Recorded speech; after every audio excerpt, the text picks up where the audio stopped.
This is Fresh Air. I'm Terry Gross. Our next interview will be of interest whether you're a meat eater, a vegetarian, or a vegan. Dave Davies has this one. Here's Dave. Meatpacking has been the subject of journalistic exposés dating back more than 100 years to Upton Sinclair's searing descriptions of slaughterhouses as cruel to animals and dangerous and degrading for workers. Our guest, Forbes staff writer Chloe Sorvino, says meatpacking workers today still suffer from low pay and poor working conditions, but that the American meat industry has other serious, far-reaching problems. She finds that market power in meat processing is concentrated in a handful of powerful multinational companies, and that the industry is dominated by factory farms and huge feedlots where animals get antibiotics and consume feed grown with synthetic fertilizers and pesticides. The industry, she says, pollutes the environment, contributes to climate change, and leaves the meat supply chain vulnerable to major disruptions. In a new book, she also explores meat substitutes that are gaining a following and considers whether they have the potential to change the industry and slow global warming. Chloe Sorvino leads coverage of food, drink, and agriculture at Forbes. Her new book is Raw Deal: Hidden Corruption, Corporate Greed, and the Fight for the Future of Meat. Chloe Sorvino, welcome to Fresh Air. Thank you so much for having me. So let's talk about some meat substitutes that are gaining some traction in the United States, to give people alternatives to beef and pork. Beyond Meat and Impossible Burgers are very well known. I eat them. They deliver a terrific, authentic beef taste. Does it seem that these products will get enough market share to have a real impact on climate change and these other issues? I really felt like I couldn't write about the wealth and power in the meatpacking industry without also talking about the challengers and how they've been trying to take a bite out of big meat, but so far there's been billions of dollars invested and so little actual sales. The plant-based meat sales right now are still less than 1% of the total meat industry. And that's not the type of scale that's actually going to make any climate difference whatsoever. But we really don't have the time to waste. And before I delved further into the world of alternative proteins, I wanted to address if it actually really could make an environmental difference. And so the alternative milk industry actually does have roughly around 15% of the total milk industry. And so I was using that as a bit of a proxy and figured out if plant-based meat did take a share around 15% of the total meat industry, it really would be quite significant. It would actually be the equivalent of taking a quarter of all cars off the road in the US. So if they can do as well as milk substitutes have done, it might be meaningful. There's another kind of meat alternative, which rests on fungi, right? Mushrooms. And you write that I have come to see fungi as probably the strongest foundation for meatless meat. What makes you optimistic about that? I was growing mushrooms in my apartment in the pandemic and love my mushroom share. I'm a big mushroom fan, but there is also this third wave of alternative protein startups that have been trying to commercialize how to grow mostly the rootstocks of fungi called mycelium. And it's created a line of new products that are starting to come out very slowly, but will be emerging more and more, especially in early next year.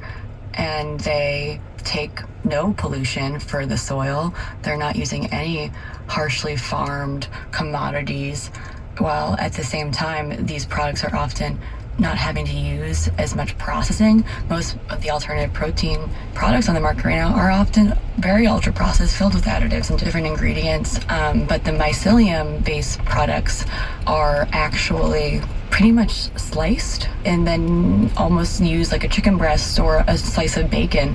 They take far less manipulation to taste like the meat alternatives that folks want them to taste like. And so where is it a huge, big kind of airplane hangar size room where mycelium are growing? And what does it look like? Yes, I toured some of these warehouses and it was amazing to see just the scale of how big these farms can go. They're often vertical, they're very high up. There's rows and rows of trays where this brood stock has been growing. And the warehouses often take a fair amount of energy, which is one of the bigger environmental sources, but very low on water, very low on other types of resources. And they take a lot of heat to make these mushrooms bloom quicker. And then you have all these different trays of mycelium and different types of fungi being taken out and sliced and then eventually put in packages and getting out to the market. And so if you run this big operation on a coal-fired electrical utility, maybe not so good, but if you do it with sustainable energy, it's a real contribution to the environment? In theory, I mean, there are sustainability trade-offs with any single type of food, any protein source, and that's why I wanted to talk about mycelium, because while it is a far better option, it's looking like it isn't without taking up a significant amount of resources. And the founders I spoke to all talk about how they are really relying at the end of the day on the government electrifying the grid for their energy source. Few plants right now are using their own solar or alternative energy sources, and you know, lab-grown meat, cultivated meat also. These plants are taking up huge amounts of energy and also really relying on the government to electrify the grid. But if that happens by 2030, it remains to be seen. It's another way that this emerging industry is passing the cost down the line to someone else. You do hear that solar is a lot cheaper than it used to be. We'll see. Let me reintroduce you. We're going to take a break here. We are speaking with Chloe Sorvino. She's a staff writer at Forbes. Her new book is Raw Deal: Hidden Corruption, Corporate Greed, and the Fight for the Future of Meat. We'll continue our conversation in just a moment. This is Fresh Air. This is Fresh Air, and we're speaking with Forbes staff writer Chloe Sorvino, whose new book examines the state of the meat industry, where she finds after years of mergers, it's dominated by a handful of companies that rely on industrial-scale farms and control large shares of the market. Her new book is Raw Deal: Hidden Corruption, Corporate Greed, and the Fight for the Future of Meat. I want to look at some other efforts to come up with meat substitutes that you write about. It's the startling statistic you have. Americans eat 9 billion chickens a year. I knew it was a lot. That's a lot. A lot of them are fed on corn. You write about a company called Cook's Venture that's working to raise chickens that eat more sustainable plant food, and it involves actually breeding the chickens a little differently. I didn't realize, chickens are bred to have certain characteristics that the growers want. What is this idea of these chickens eating different foods and bred differently? You actually tasted some of this stuff, right? Cook's Venture chicken tastes completely different from the chicken you find at almost any grocery store or restaurant. I really wanted to tell that story because 99% of all chicken in this country comes from just 2 companies. To hatch a chicken, you need genetics, and more than 50% of the market in the U.S. is controlled by Tyson and a subsidiary they have, and then another 50% is owned by a German conglomerate that I write about that's been driving a lot of consolidation, rolling up pretty much every other player aside from Tyson's in the U.S.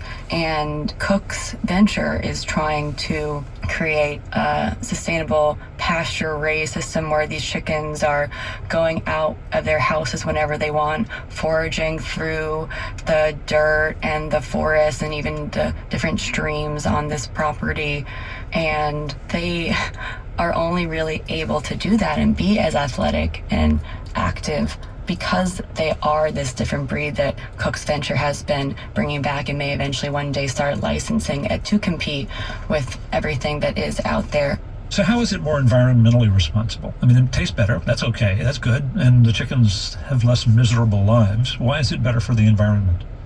I write about one of the pilot projects Cook's Venture has been working on to transition their chicken entirely off corn and soy, which would be huge to actually consider how to get less reliance on feed. That's another key way to stop climate change to really stop some of the soil erosion and water impacts that we've been talking about.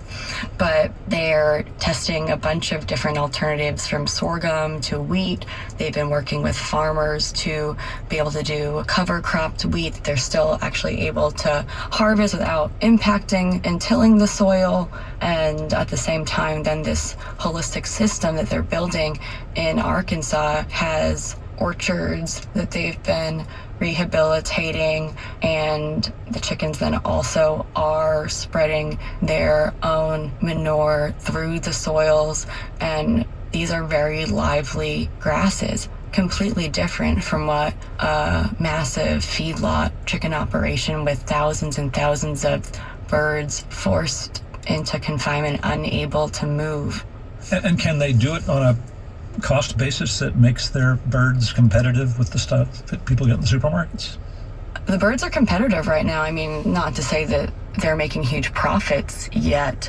Industrial meat has still maintains the most profits, but Cook's Venture has been raising a lot of money, and they've been spending a lot of money to try to get their marketing out there, get into different stores. You can find Cook's Venture chickens white labeled as a private label for Trader Joe's even. They're selling at supermarkets. They're also selling online. It's around $20 a chicken. It's more expensive, but you also are getting more nutrients. You're getting higher omega-3 ratios, and the bones you can use for a stock. The goodness that comes out of their bones are unlike any other bones I've seen in a commercial setting. You read about something else I've never heard of called air meat? Air meat. This sounds pretty wild. What's the idea? Yeah, Lisa Dyson has been pioneering some wild research out in Silicon Valley. Air Protein is her startup, and they have been commercializing research from NASA that was originally from the 1960s that was being looked into so that astronauts could potentially create single-cell protein from the carbon dioxide that they release when they breathe up in space. Essentially, Air Protein is using fermentation to rapidly take these single-cell organisms and slapping on flavor science, doing a bit of food engineering, then creating a chicken breast out of that. Has this actually been done? Has the chicken breast been created from carbon dioxide? This is one of the ones I really tried to eat because I was so curious what air meat would taste like, and it's definitely the most secretive I've encountered. There are a few investors who have tried it under lock and key.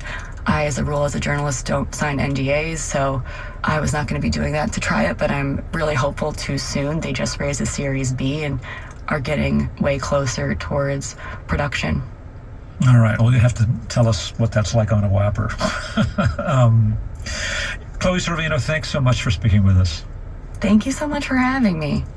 Chloe Sorvino is a Forbes staff writer. She spoke with Fresh Air's Dave Davies. Her new book is called Raw Deal: Hidden Corruption, Corporate Greed, and the Fight for the Future of Meat.